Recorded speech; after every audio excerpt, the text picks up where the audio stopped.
안녕하세요. 유럽의약품청 EMA가 해킹을 당했습니다. 그래서 기밀 유출이 되었다고 하는데 유출이 된 것은 코로나19 평가 관련된 사항들입니다. 이게 2021년 1월 15일에 나왔는데요. 실제로 제3자 측의 자료가 일부 인터넷에 유출이 돼가지고 수사기관의 조사가 진행 중이라고 합니다.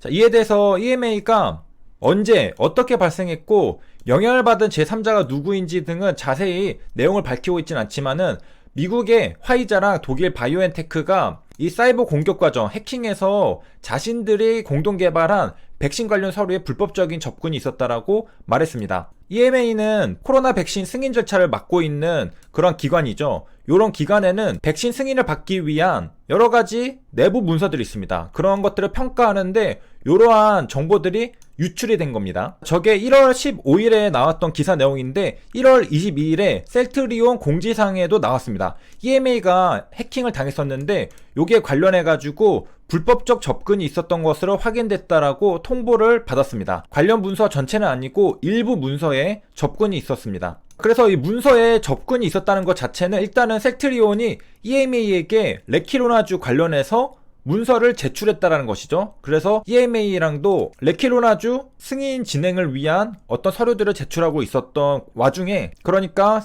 해킹이 1월 15일에 일어났으니까 그 전에 문서를 제출했다는 것이죠. 자, 그런데 그 문서 일부에 불법적 접근이 있었다라는 것입니다. 그러니까 여기서 우리가 이제 두 가지를 알 수 있는 건데, 하나는 셀트리온이 EMA에게 관련 문서를 제출했다. 제출하는 것은 승인을 받기 위한 거죠. 두 번째, 전체 문서는 아니고 일부 문서에 접근이 있었다. 자, 그래서 요약을 하자면은 EMA가 1월 15일에 해킹을 당했다라는 뉴스 기사가 나왔습니다. 네, 그런데 어떤 기업들의 문서가 유출됐는지에 대해서는 밝히지 않았는데 화이자도 있었고 관련 기업들이 모더나, 독일의 바이오테크 이런 다국적 기업들도 피해를 받았다라고 이야기를 하고 있었는데, 그 중에 이제 셀트리온도 1월 22일에 통보를 받았다라고 공지가 나왔습니다. 그러니까 셀트리온 뿐만 아니라 유명한 기업들, 이런 다국적 기업들이 전부 다 똑같이 불법적 접근이 있었다라는 겁니다. 그러면은 피해는 발생했느냐? 셀트리온에 따르면은 현재까지 어떠한 유출이나 피해를 입지 않은 점을 확인했다고 했습니다.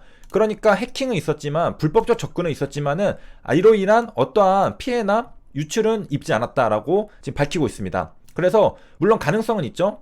EMA에게 제출한 문서 중 일부가 외부로 유출됐을 가능성은 있지만은 요 문서는 일부잖아요. 그래서 환자의 개인정보는 포함되어 있지가 않습니다.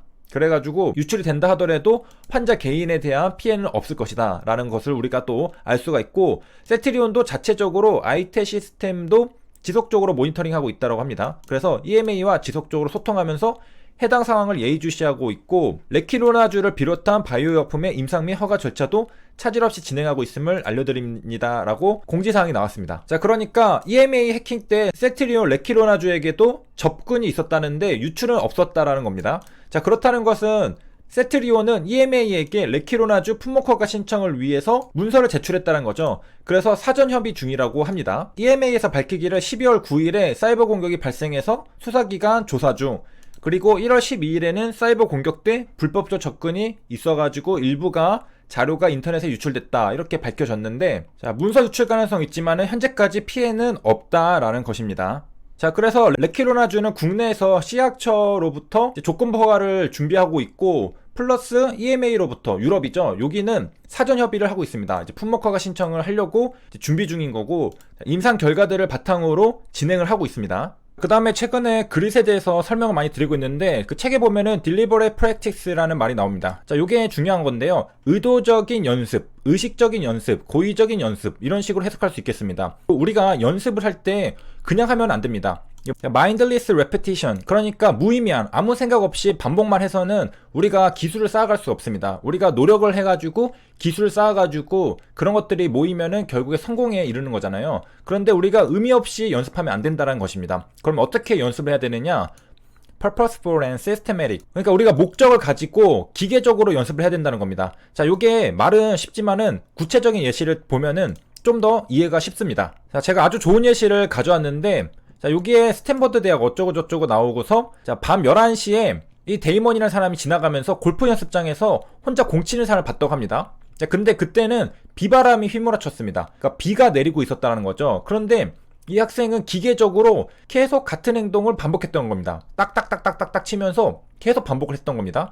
그리고서 이제 4시간이 지나가지고 이제 집에 가려고 이제 하는데 그 학생이 계속 있었던 겁니다. 그래서 물어봤죠. 너 왜 자꾸 비도 오는데 여기서 공 치고 있느냐 하니까 이 타이거 우즈가 그 노던 캘리포니아에서는 비가 안 온답니다. 그래가지고 우중 경기도 연습해야 되는데 이때 아니면 언제 하겠어 라고 말했습니다. 그러니까 우리가 아까 봤듯이 목적을 가지고서 기계적으로 해야 된다고 했잖아요. 자, 이 타이거 우즈는 여러 상황에서 자신이 베스트하게 샷을 칠 수 있게 연습을 했던 겁니다. 그래서 목적을 가지고 비가 올 때 어떻게 쳐야 되는지 그 연습을 하기 위해서 기계적으로 같은 동작을 계속해서 했던 겁니다. 그러니까 이 타이거 우즈는 목적이 정확했죠. 비가 올 때 내가 베스트 샷을 치기 위한 연습을 하겠다. 그리고서 그것을 몇 시간이고 기계적으로 계속 같은 행동을 하면서 행동을 수정해왔던 거죠. 자, 그 다음에 이제 요 deliberate practice에 관련해서 그 에릭슨이라는 사람이 유명한데요. 이제 어떤 한 분야에 통달한 사람을 연구하는 전문가입니다. 자, 그래서 이 통달한 사람들, 운동선수든 뭐 연주자든 외과의사든 어떤 한 분야에 통달한 사람들, 앞에서 보면은 뭐 타이거 우즈 이런 사람들이 어떻게 이렇게 잘하게 됐는지를 연구를 해보니까 이 동작이랑 활동을 작은 단위로 쪼갰다고 합니다. 이게 중요한데 작은 단위로 쪼개고 그 하나하나에 집중해서 반복을 거듭했다고 합니다. 그러니까 우리가 어떤 연속된 동작을 사실은 들여다보면은 다 작은 단위의 동작들이 연결돼서 하나의 동작이 나오는 거잖아요. 그렇기 때문에 잘게 그 동작을 쪼개서 하나를 연습을 잘 해놓으면은 그게 연결이 되면은 전체가 아주 깔끔하게 빈틈없이 매끄럽게 이어질 것입니다. 자, 그래가지고 요런 연습을 했다는 거죠. 그래서 타이거 우즈가 비 올 때 몇 시간씩 동일한 스윙, 그러니까 하나만 계속해서 집중해서 해야 됩니다. 그래서 연습을 했다는 거죠. 그래서 요 연습을 할 때마다 그냥 하면 안 되고 그 마인드리스 레피티션을 하면 안 됩니다. 생각 없이 무의식적으로 무의미하게 하는 게 아니라 의식을 가지고서 내가 이제 한번 샷을 하잖아요. 그러면은 그게 어떤 일이 벌어지는지, 내가 근육에 여기다 조금 힘을 주니까 공이 저렇게 가더라, 내가 여기 힘을 풀고 이렇게 하니까 공이 절로 가더라, 그런 것들을 관찰하면서 미세한 조정을 합니다. 그렇게 해가지고 조금씩 개선을 해가지고 완성이 되는 게 바로 이제 통달한 사람들이 하는 연습 방법이라고 하는데, 요것을 에릭슨이 신중한 훈련, deliberate practice라고 이름을 붙였습니다.